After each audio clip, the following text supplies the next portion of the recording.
जय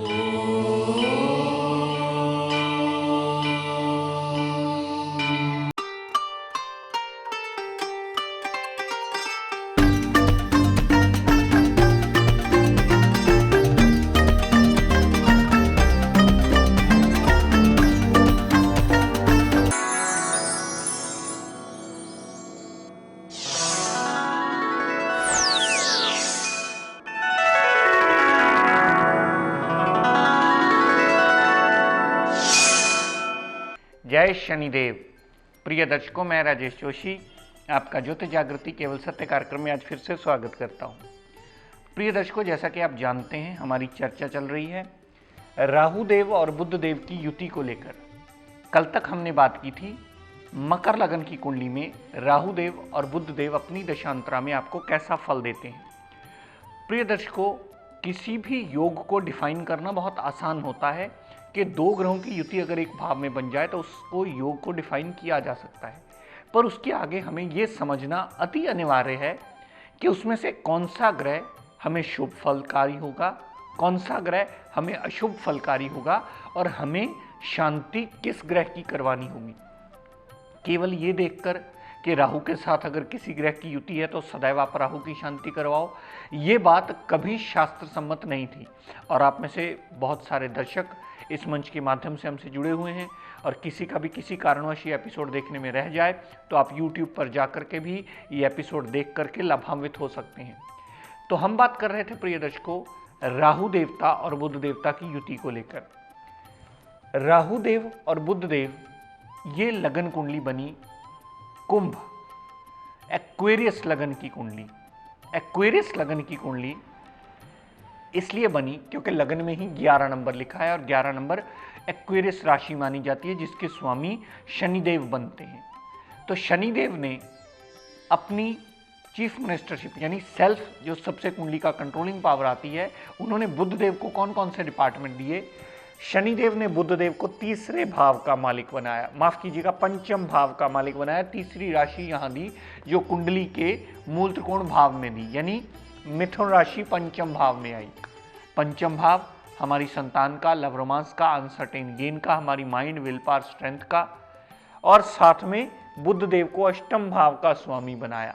अष्टम भाव मृत्यु, obstacle, tension, depression, anxiety, house of permanent loss, इन सब चीजों का डिपार्टमेंट दिया। लेकिन प्रिय दर्शकों, बुध देव की साधारण राशि कुंडली के मूल त्रिकोण भाव में आ गई जो पंचम भाव का स्वामी बने। तो बुध देव भी इस लगन कुंडली में अति योग कारक ग्रह माने जाते हैं क्योंकि बुध देव की साधारण राशि को कुंडली के मूल त्रिकोण भाव में जगह दी है और बुध देव शनिदेव के अति मित्र माने जाते हैं। अगर यही युति प्रिय दर्शकों लगन में बनी हो राहु और बुध देव की, और आपको कोई कह दे कि आपका तो राहु देव खराब कर रहा है बुध देव, तो कभी इस बात को जानकारी में ला करके राहु की शांति मत करवाइएगा, क्योंकि राहु भी शनिदेव के घर में बैठा है और अपनी दशांतरा में सदैव शुभ फलकारी होगा, और बुध देव भी त्रिकोण का स्वामी होकर के त्रिकोण में आया है जो कि सदैव अपनी दशांतरा में शुभ फलकारी होगा। और दोनों ही ग्रह उतने शुभ फलकारी अवश्य होंगे जितना उनमें डिग्री वाइज बलाबल होगा, उतने प्रतिशत शुभता के फल वो अवश्य देंगे। और यहां किसी ने आपको कह दिया कि आप राहु की शांति करवा लीजिए, तो बात पूर्णतः शास्त्र सम्मत कभी नहीं होगी, वहां हमारी कैलकुलेशन करने में सबसे बड़ी भूल होगी। दर्शकों, अगर यही राहु बुध कुंडली के दूसरे भाव में पड़े हों, दूसरे भाव में मीन राशि के, बुध देव नीच के हो जाया करते हैं और राहु देव अपने अति शत्रु बृहस्पति देव के घर में चले गए। यहां ये योग बहुत भयानक रूप ले लेता है। यहां राहु देव भी अपनी दशांतरा में अशुभ फलकारी होंगे और बुध देव भी अपनी दशा अंतरदशा में आपको पूर्णतः नेगेटिव फल देते ही मिलेंगे।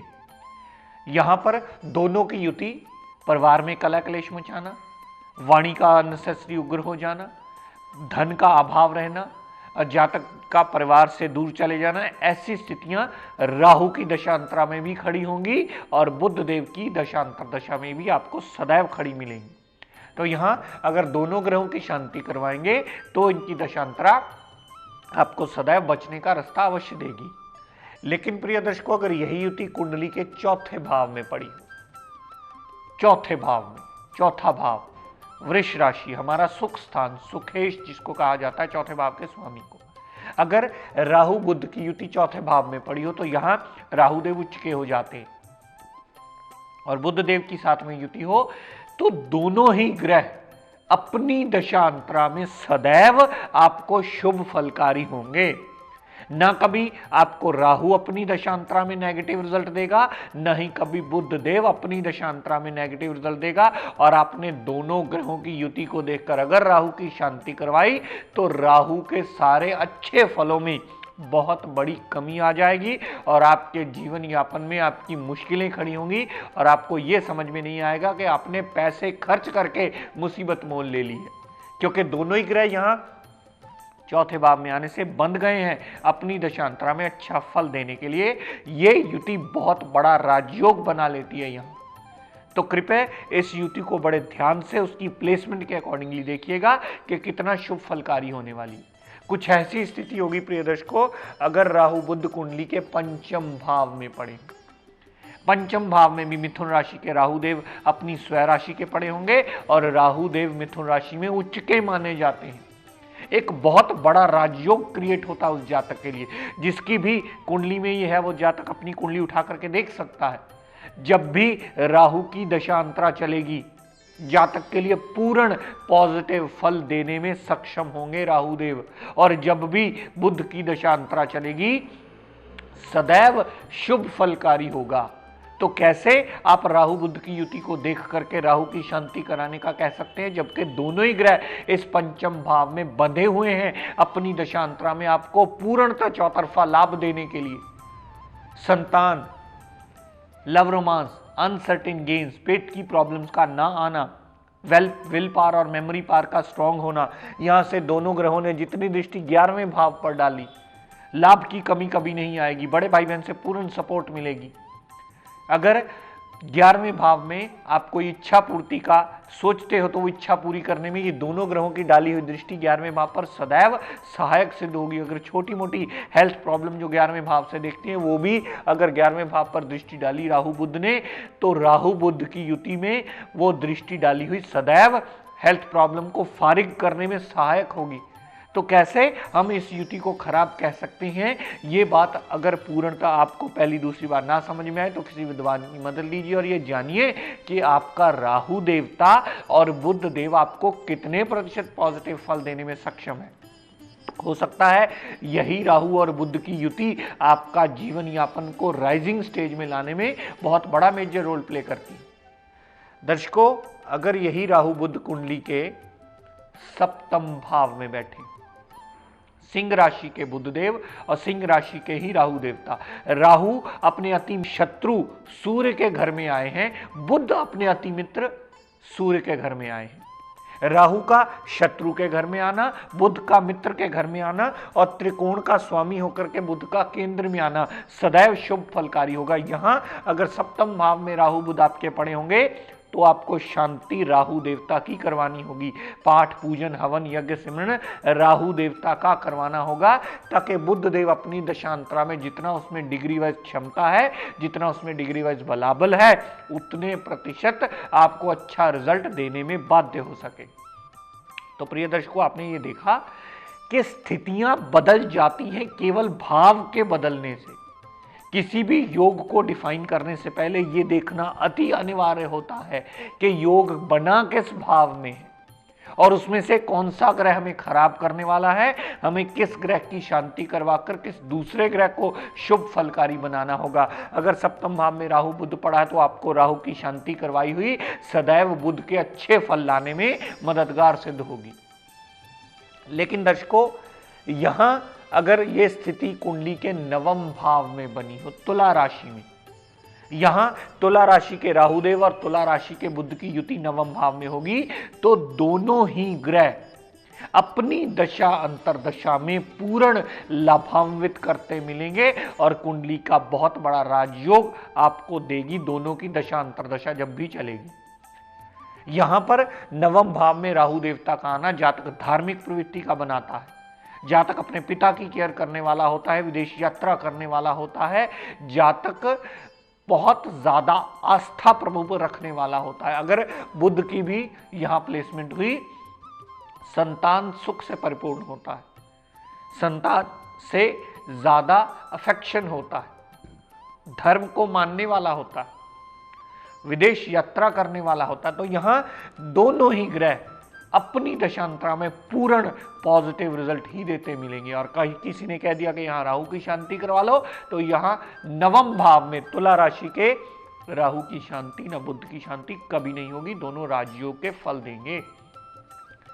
लेकिन दर्शकों, स्थितियां बिल्कुल बदल जाएंगी जब राहु और बुध दोनों ही कुंडली के दशम भाव में बैठे हुए, क्योंकि राहु वृश्चिक राशि में नीच के माने जाते हैं। यहां पर अगर दशम भाव में राहु बुध बैठे हुए तो सदैव आपको राहु देवता की शांति करवानी होगी, ताकि राहु देवता का नीचता का जो प्रभाव आकर के बुध देवता को खराब कर रहा है, अगर आप राहु की शांति करवा लेंगे तो बुध देव अपनी दशांतरा में पूर्ण आपको अच्छा फल देने में बाध्य होगा। वहां आपको राहु की शांति इसलिए भी अति अनिवार्य है कि आपके कामकाज में राहु देव आकर के बैठे हैं नीच अवस्था में आकर के, सदैव आपके कामकाज को ऑब्स्टेकल्स देते ही मिलेंगे। अगर आप राहु की शांति करवाएंगे तो बुध देव उस भाव को बचाने में सबसे बड़ा मददगार रोल प्ले करते हैं। दर्शकों, अगर यही राहु बुध कुंडली के 11वें भाव में पड़े हुए, धनु राशि में भी राहु देवता को नीच का कहा जाता है। धनु राशि में भी अगर राहु देव पड़े होंगे कुंडली में, चाहे वो किसी भी भाव में पड़े हो, किसी भी लगन कुंडली में, अगर आप 9 नंबर में राहु देवता देखें तो राहु देवता को नीच का माना जाता है। और राहु देवता की नीचता अगर 11वें भाव में बुध के साथ बनी होगी तो राहु की शांति करवाना अति अनिवार्य होगा आपके लिए, ताकि बुध आपको पूर्णतः अच्छे फल दे पाए। 11वें भाव पड़ा हुआ नीच का राहु सदैव अपनी जीवन यापन में, अपनी दशा काल में आपको कष्टकारी होगा। वहां करवाई हुई राहु की शांति से आपको बुध पूर्ण अच्छा फल देने में सक्षम होगा, और बुध उतने प्रतिशत अच्छा फल देने में सक्षम होगा जितने उनमें डिग्री वाइज बलाबल होंगे। दर्शकों, अक्सर लोगों के इतने सारे फोन कॉल्स आते हैं, यहां पर अक्सर वो कैलकुलेट करने में गलती करते हैं। वो बताते हैं कि सर मेरा बुध तो इस भाव में पड़ा है लेकिन मुझे फल इस भाव के नहीं दे रहा। तो जब मैं उनको कहता हूं कि आप कृपया ध्यान दीजिएगा इस बात पर कि उसमें जितना डिग्री वाइज क्षमता है, ग्रह ने बलाबल के मुताबिक उतने प्रतिशत ही अच्छा फल देना है। अगर बुध 11वें भाव में पड़ा है लेकिन पड़ा वो 0 डिग्री होगा तो आपको कोई फल भी नहीं देगा। अगर राहुदेव कितने भी डिग्री का पड़ा होगा लेकिन वो नीच का है, सदैव बुधदेव को खराब करता ही मिलेगा। तो 11वें भाव में अगर राहु की शांति करवाएंगे तभी बुध आपको अच्छा फल देने में सक्षम होगा। तो मेरे कहने का तात्पर्य प्रिय दर्शकों सिर्फ इतना कि राहु और बुध की युति को देखकर केवल राहु की शांति कराना अनिवार्य नहीं होता, जब तक आप दोनों ग्रहों की प्लेसमेंट ना देख लें, वो किस भाव में पड़ा है, किस राशि में पड़ा है और कितना बलाबल लेकर के बैठा है। प्रिय दर्शकों, आज का टिप ऑफ द डे देता हूं, नोट कर लीजिए। घर में बरकत को लेकर मेरे बहुत सारे टिप्स जितने भी ध्यान में आते रहते हैं, मैं कोशिश करके आपको देता रहता हूं। बहुत सारे लोग जब मिलने आते हैं तो उनको भी मेरी कोशिश ये रहती है कि कुछ ना कुछ ऐसा बताता रहूं कि जिनसे उनके जीवन में उन्हें लाभ मिलता रहे। बरकत के लिए एक बात सदैव याद रखिएगा, अपने घर में अगर आप मॉर्निंग टाइम या इवनिंग टाइम, किसी भी टाइम जब आपका परिवार एक साथ एकत्रित हो, अगर अपने घर में ज्योत जलाने का नियम बना लेते हैं, लक्ष्मी माता की, गणपति जी की या किसी भी अपने इष्ट देव की आरती पूजन आराधना की आदत डाल लेते हैं, चाहे सुबह सारा परिवार 5 मिनट खड़ा होकर ज्योत जलाकर आरती पूजन करे, तो ऐसा किया हुआ आरती पूजन आपकी घर की बरकत को बढ़ोतरी करने में बहुत बड़ा मेजर रोल प्ले करता है। क्योंकि आजकल भागदौड़ की लाइफ है, किसी के पास वक्त ही नहीं होता। और यहाँ हमारी सबसे बड़ी प्रॉब्लम होती है कि हम भगवान से मांगते तो सब कुछ है लेकिन उन्हें 5 मिनट आरती पूजन के भी हम नहीं दे पाते। तो प्रिय दर्शकों, आज अपनी वाणी को यही विराम देता हुआ, हम सब के लिए मंगल कामना करता हुआ, शनिदेव से ये प्रार्थना करता हूं कि हे शनिदेव हम सब पर अपनी कृपा दृष्टि दया दृष्टि सदैव बनाए रखें। जय शनि।